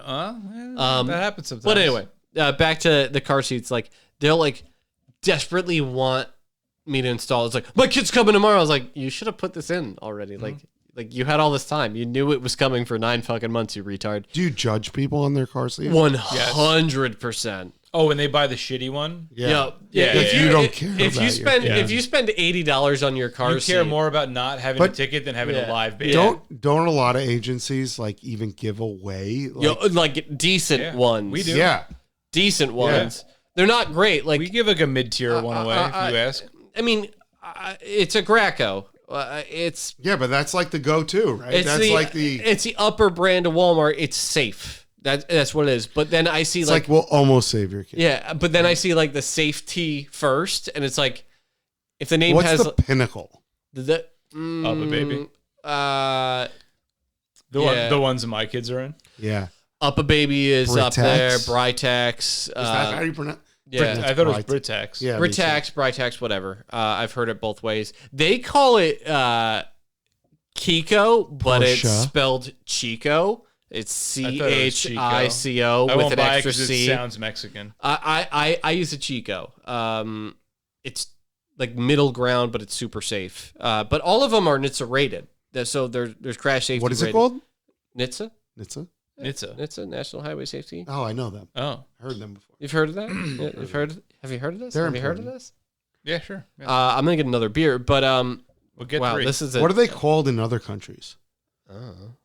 Just I know, but it's National Highway Safety. Other countries don't give a fuck. They ride on the outside of a train. They call it that kid holds on real tight and like breathed into cigarette smoke because there's still ashtrays in the rear seats. Other countries are just treating their kids the way we were treated when we were kids. Oh God! Do you remember the rest of the world is the 80s? You remember giving cops the finger from the back seat of a station wagon? Yes. The rear-ended vehicle that killed us. Yeah. But anyway, the rear-facing seat of a Woodside station wagon. Yeah, and that's if your parents were rich, they had a Volvo. You were just I never saw a Volvo. I love a Volvo. I want a Volvo so bad. I want one. Oh, you just gave me the look. Yeah, like you got have Volvo energy. Volvo energy. Yeah, XC90, great car. Dude, fucking wagon SUV. Oh no, I'm a wagon guy. But so the part that I judged these men the hardest on was after I install their shitty, cheap out car seat because it installs shittily in their car that doesn't have the metal brackets to do the clamp-ons. Yeah, that was like mandated in 2001. So they have like a 98 GMC with the cheapest car seat, and then they try and tip me $20. And I'm like, you should have spent this on a car seat. Like, you just take this, return it, and spend that extra $20 on a safer fucking car seat. Mm-hmm. Or, like, I don't know, get a new fucking car, you fucking loser. I don't want to shit on them for driving a shitty car and not. Well, hold on now. You arguably do drive a shitty car. I love my shitty cars. Yeah. But even my 1993 Volvo had the metal clamps. See, you have a Volvo. I had a 1993. It kind of came apart. It had like 250,000 miles on it. I was like, all right, it's time to give it up. I never had a Volvo, and nobody ever came in it. I came in my Volvo. Never came in my Volvo. Well, yeah. Well, there's still time. There's still time. There's still time. I just but like tipping me after all of those. I took it here today, so there is time. Like it's only like a 5-minute drive. You could snap one off. Oh, I mean, I thought your wife would be involved, but yeah, all right, yeah, go nuts. You didn't say that. You have to be you're more right. specific. No, I didn't. You're right. I'm sorry. That's really on me.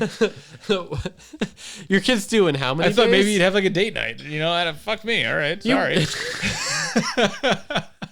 I didn't even get laid for my last 2 date nights. Come on. It's like, oh, I go out, eat a nice meal, drink a heavy amount of alcohol, and I pass out. Oh, yeah, I can tell you nobody's getting laid after this. All right, nightmare on Alu Akbar Street. So an alleged ISIS-inspired terror plot in Michigan around Halloween 2025 was reportedly thwarted by the FBI, leading to the arrest of federal charges of 2 men, Muhammad Ali, real name. Come on. And Majid Mahmoud of Dearborn. No surprise there. According to a federal criminal complaint unsealed on November 3rd, the men discussed an attack in online chats using the code word pumpkin for Halloween.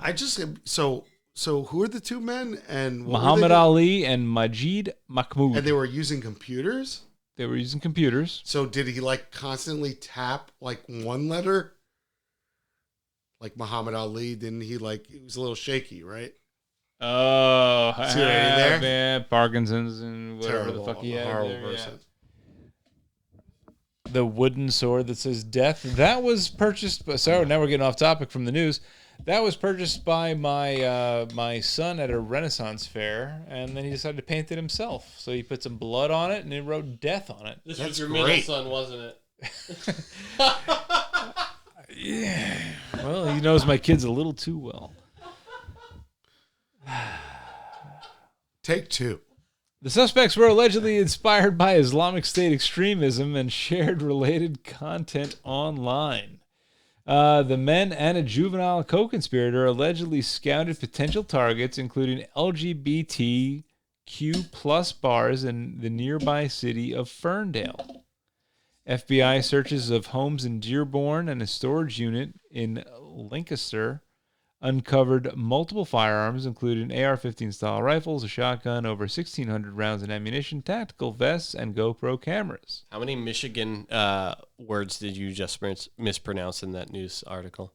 I don't know. Fucking. Why are there so many in Muslims? Michigan? That's where they Dearborn. went, they just, I don't know why, but they sell. So we have a just let me get through this article and then I'll tell you what's going on.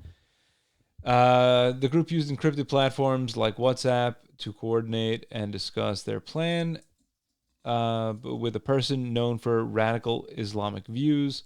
Attorneys for the charged men have vehemently disputed the allegations, claiming their clients are innocent and had a lawful interest in recreational firearms, and that no actual terror plot or mass casualty event was planned.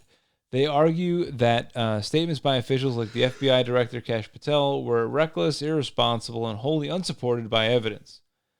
The case is currently proceeding in federal court, with the men remaining in custody pending further hearings. Authorities maintain that the public is not currently in danger. So we've got multiple listeners that are coming out of the Dearborn, Michigan area, and some that are very close to this case in particular. They are 100% sure that this was not a bunch of dicks talking online. They are 100% sure that this was a terror plot that was foiled by the FBI.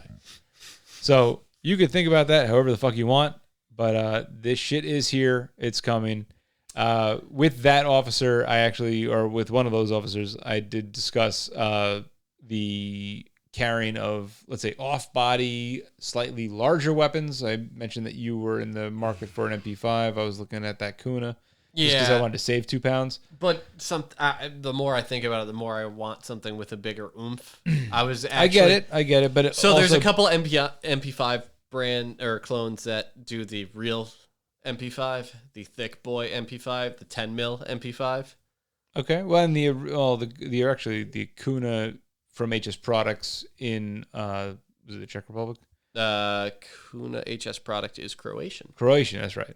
Is 40 cal, which I'm not a fan of. But in a roller delayed, it's not the recoil. It's not the soft recoil. Shooting. No, it's not the recoil. I just don't really care for the 40. It's a snappy round. It's if I got 2 extra rounds of fucking 9, I'd be happy.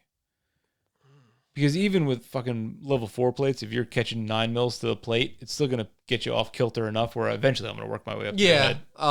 So I know I sent you. One of our listeners sent me a picture of their 300 blackout rig for work purposes, and it's fucking rad. It's a pretty sweet setup, and that's really that's gonna tap a fucking plate a little bit more noticeably than a 9 mil.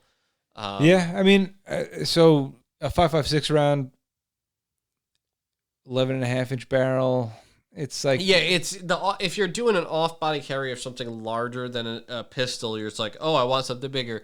The line between that SMG / carbine caliber to it's a just full portability rifle. Versus, but you're effectiveness. Also you're trading off velocity versus carrying capacity versus maneuverability versus accuracy. There's a lot of moving parts to that.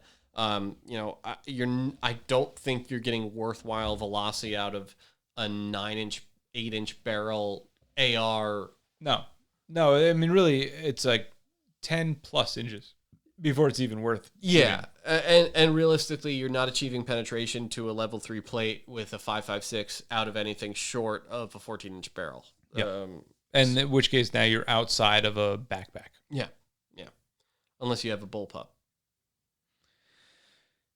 I know you have an affinity for bullpups. Yeah.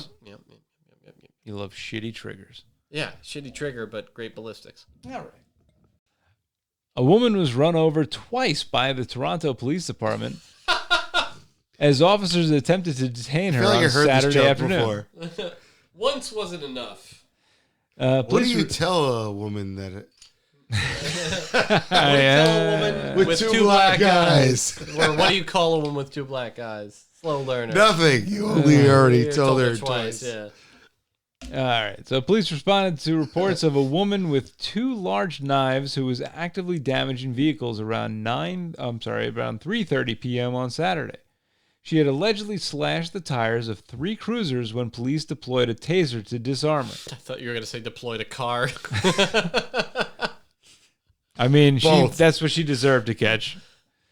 As officers moved to take the suspect into custody, another officer arrived on scene to assist. During this response, the officer's vehicle inadvertently rolled forward into both the suspect and one of the arrested officers. Yep. Videos posted online appear to show... They cancel out each other. Yeah, no, it's fine. Videos posted online appear to show the woman walking through the parking lot, repeatedly stabbing tires before an officer launches his taser and she falls to the ground. 3 officers rushed towards her on foot, while a 4th got out of their vehicle, which then rolled over the woman and one officer. Then it's clear he just forgot to put it in park. That's not intentional. I actually think I saw this video. Yes, the officer had exited the vehicle, then got back into the driver's seat and accelerated, running over the woman. Oh, yeah, that's not while good. the officer had been under the bumper of whatever the bumper. The cop who got hit initially did not get hit the second time, but she did. No. Oh yeah, she got run the fuck over twice. The driver then reversed over the woman. It's Toronto. She's going to get negative time served. They're going to wipe out her future sentence for this one. The driver then reversed over the woman while the 3 officers stood in front of the cruiser. Gotta get over her. Once she was out from underneath the SUV, 2 officers appeared to put her in handcuffs, while one who had been struck under the vehicle was limped away. Oh, I'd be selling that. If you guys hit me with a car, throughout the incident, screams can be heard while the officers shout at the woman to stop resisting arrest. This isn't that bad. No. The Toronto Police Association the Vice one on the President. train trestle? Oh, yeah. That's bad. I don't know, which one is that? They like locked him up. Oh, she was in the back in the cage? And then they got hit by the train. Oh, old story. Yeah. That's a great one. That's way worse. How the fuck do you not realize your car is parked Oops. on the We tracks? talked about it here, yeah. All right, so what I want to talk about is the fucking cop whose car ran over the fucking other cop. So, I'm trying to get in his brain, right? So now he hops out of the car. He runs over to assist. The car rolls forward. He's like, I'm going to be the fucking hero. I'm going to go over there. I'm going to help out my brothers blue. And then his car rolls over the fucking perp and another cop. Yeah. And he's like, oh, shit. That was my car. Let me hit the gas. But no, then he's on his way back to his car, he's like, oh, these motherfuckers are never going to let me forget this. I'm going to be the guy that fucking ran him over. And then he hops in the car, and when he should have clearly either put it in park or reverse, he fucking hits the gas and then, runs over him more. Be kind, rewind. You got to put it in reverse, because if you put it in reverse, it didn't happen. Yeah, you undo it. I've definitely bumped my car. Superman flying around the earth. Yeah, absolutely. You fly fast enough. Yeah. They are too young to know that reference. Every single listener is too young to know. No, nobody watched the old Chris Reeves. Superman. They did something on that where they figured out, what's his Neil deGrasse Tyson? He said if we spin the Earth backwards, it'll go back to dinosaurs. Did something on his his rotation. It was accurate to faster than a speeding bullet. And it definitely would be. He was just under the speed of light. It was 40 times in whatever. I listened to it. Oh wait. Are we talking about Superman, or are we talking about spinning the Earth back so we can go back and see dinosaurs? I'm talking about Christopher Reeves. Remember, you can make him not paralyzed. Back to priapism. Oh, okay. Do you think if that guy had a priapism like that fucking dude and all, he still has it and he's dead. Yeah. He did die. They had to make a special coffin. Wait. You're like a doctor. Jewish, and if you got paralyzed, you just say Jewish. We get it. If you have that spinal injury and you're paralyzed and that priapism shows up, does it stay like that forever? No. Oh. If you're paralyzed, will it ever? Down, can you get a boner ever again? No. Wait, what about phantom boners like math class in the 7th grade? I don't think so. So your dick depends what the person's doing in front of you. So your dick don't work no more? Yeah. It's the last one you'll ever get. So you get that spinal injury and you better call somebody. So you better grab that and just start cranking it. Yeah, whatever it is. All right. I'm just saying that there was a girl. It could be Muhammad Ali. My 7th grade math class. There was a girl that I think might have been the first girl that had the bottom of the butt cheeks out of the jean shorts. Yeah. Oh, we had the whale tails. Man, that was a product of the 90s, man. I had a priapism. Yeah. Yep. Just saying. We had a kid in my Might have been my first priapism. We had a kid in my math class in 7th grade that saw that girl. We all saw the girl, but he couldn't control Now they himself. have guys wearing those Thongs in math class. Huh. Yeah, it happens today. Hey, man, it's 2025. It's 2025. So this My guy... son wears a thong. He's 4. Is that weird? Wow. We got I'm dark. doing the math. I'm carrying the 1, and you do not have a 4-year-old I son. don't. So, And that'll be so somebody bought that 4-year-old Yeah, a thong. there's a fictional. Yeah, that's true. Yeah, he doesn't have his own credit card. He didn't order that off Amazon. Yeah. So he didn't go to the 4-year-old thong store. are they selling child-sized thongs? Because like I think you should go there. Wait, you have a daughter? my daughter is So happy I only 1. have boys. My daughter is 1. I could say that I have a 4-year-old daughter. I have not seen a 4-year-old thong. If I saw a 4-year-old thong, I might lose my goddamn mind. I feel like that's a Thailand I thing. might be like, oh, I guess I'm shooting this clerk in the face. I don't know. Like, like you're selling thongs. Target would sell it. That's how you get Target? to babies in the bottom of like a pizzeria. I feel like Shein and Temu would sell baby thongs. I mean, if they thought they could make $1, yeah. Yeah. Sure, yeah. So, So how did we get to baby thongs? I think it was me. baby Yeah, thongs. yeah, you made this happen, baby thongs. Yeah. So the 7th grade butt cheeks. Everybody saw it. Remember when I was saying like how editing the podcast is the easy part? Not anymore. No, Not this tonight. one is going to be a headache. It's All all right. right. You have Battlefield to install while you edit this one. This one's not. Do you I'm remember not- when I told you I was going to be here for an hour? Yes. Yeah. Yeah, it's been 3. It's going to be The bar closed. The bartender texted me that they're closing the bar. Tell her to come here. You can't let that thing in. I mean, You can't let that I'm not worried. You can't let that thing Are in. you worried? No, I'm not worried, but you can't Is let she that a thing- Dracula? Is Yeah, like- once you send the invitation, it doesn't leave. I mean, I've got a fridge full of beer. Do you want to go down to the golf course? We'll bring the thermals. It's a terrible idea. It's a great idea. Texting it. All right, well, you text her, and I'm going to read the last bit of news here. Hillsborough County deputies responded to a suspect wearing a motorcycle helmet and a tactical vest, barricaded himself in a bedroom with his 7-year-old brother. The rescue happened around 2 p.m. Sunday, November 2nd in Brandon. That's in Florida. And it was the boy's older sister who called for help. Among the disturbing details, the suspect, who was also a sibling, had been repeatedly cutting her with a knife. The caller advised that the suspect, Mario Camacho, 27 years old, was armed with a knife and choking their 7-year-old brother.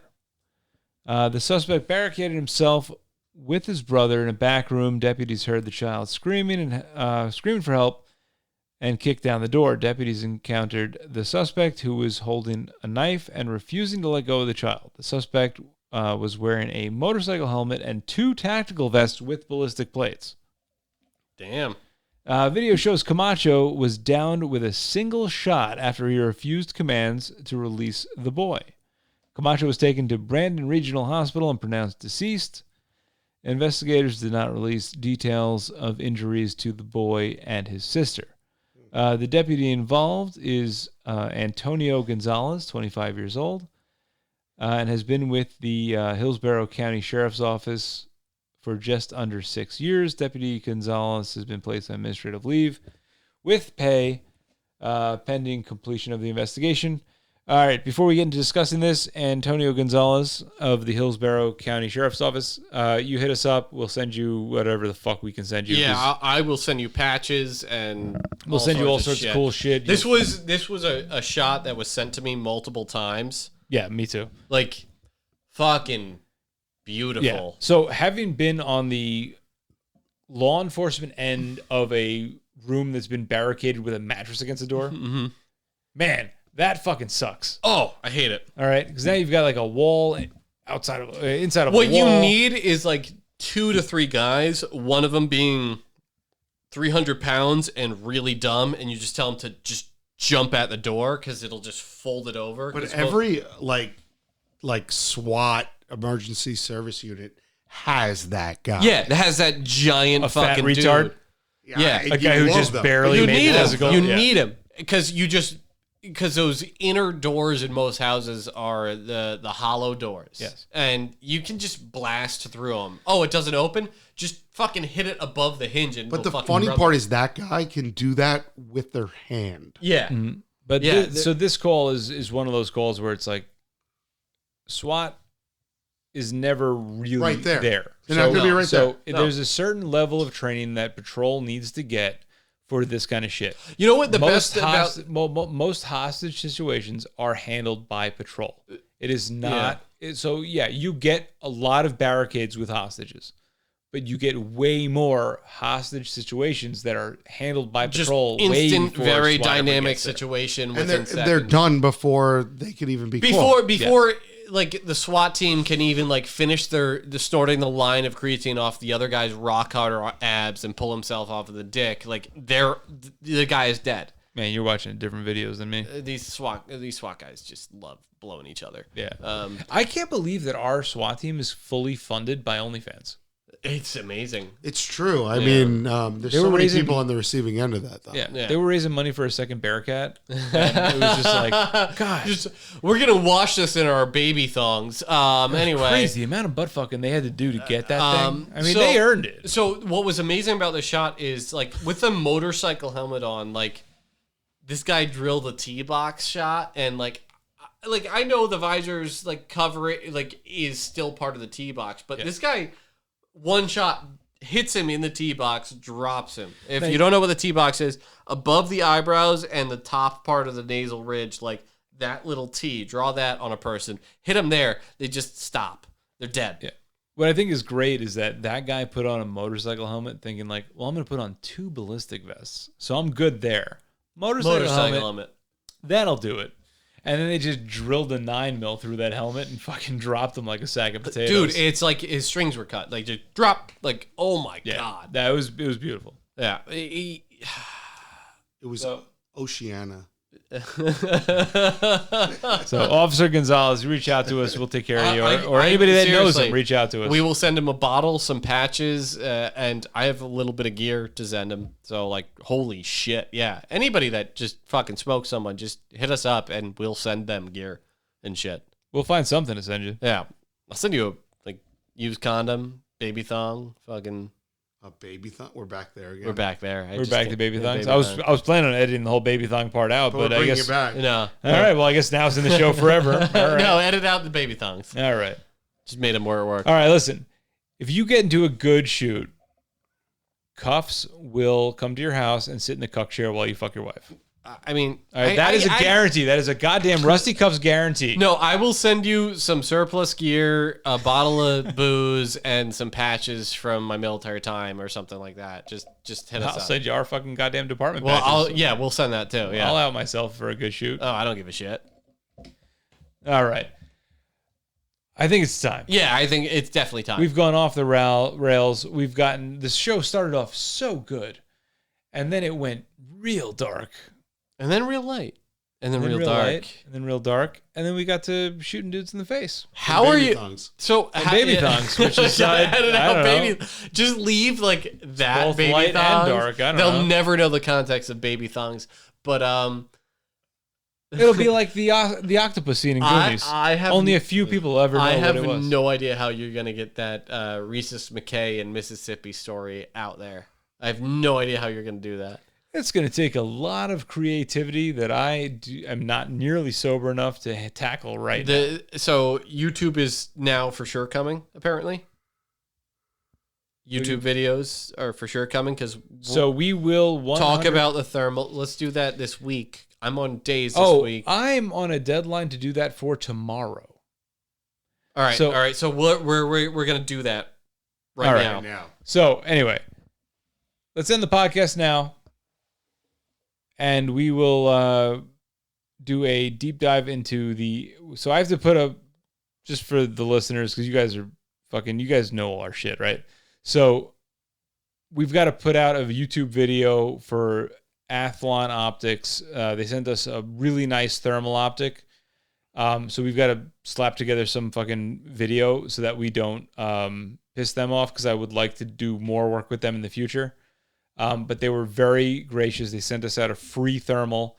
I've been having a lot of fun running around the hood, fucking thermaling people. Watching crackheads blow each other. Yeah, so just basically doing hood shit.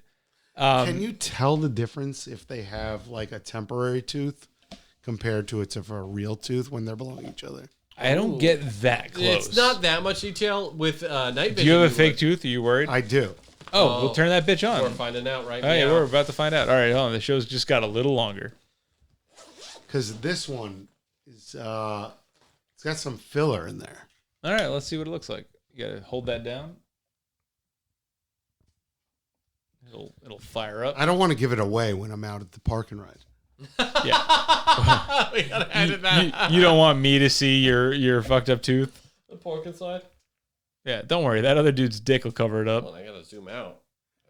It's All you 3.5 see is power. Look in the nose. bottom. It's like 3 point. Here, I got it. Yeah, zoom as far back. No, that's as far back as it goes. Smile. He is.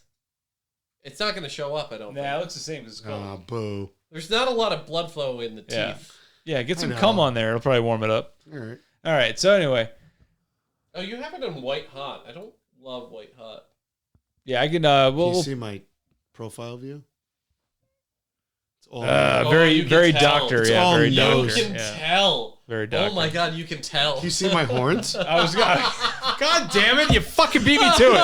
I was about to say, you can see his horns in this thing. Fuck. Wait, hold on. God, you know what? That's why you guys write all the best comedy. What's this profile look like? Can you? Is it there? That looks like a guy who's about to kidnap the governor of Michigan. Also, all of your mustache disappears except for the little Hitler in the middle. It's so weird. Yeah. It just grew in like that. Yeah. Check this. It's fucking phenomenal. Oh, we go outside and fucking piss in the parking lot again. Oh yeah. So we got to do a quick video. All right. Yep. All right. So All right. So from all of us here at the Rusty Cups podcast, take care of yourselves, take care of each other, train hard. we love you.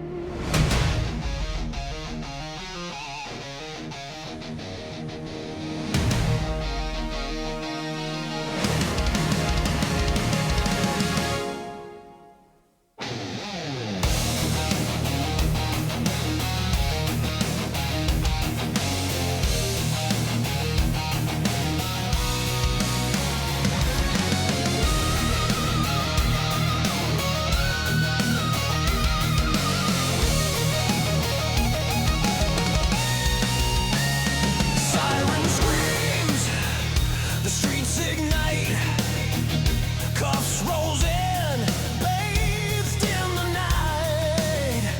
Oh, Crown Vic, a warrior's throne. Sam Brown built a world of his own. Put him on the justice stick, six-shot revolver, make it quick. Metal cuffs, they bind the fight. Flashlight beams cut through the night.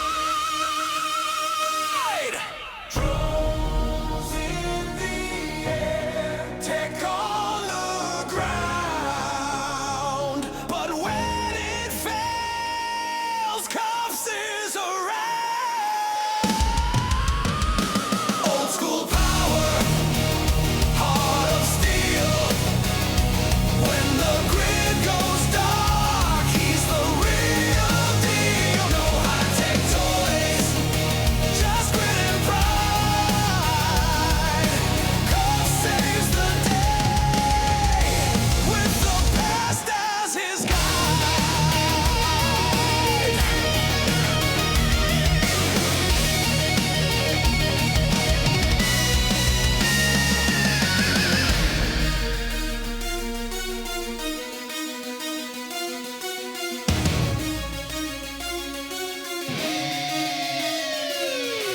Phoenix light, driveway find, relics glow, sharp and unkind, computers crash, the drones retreat, cuff stands tall, no need for defense.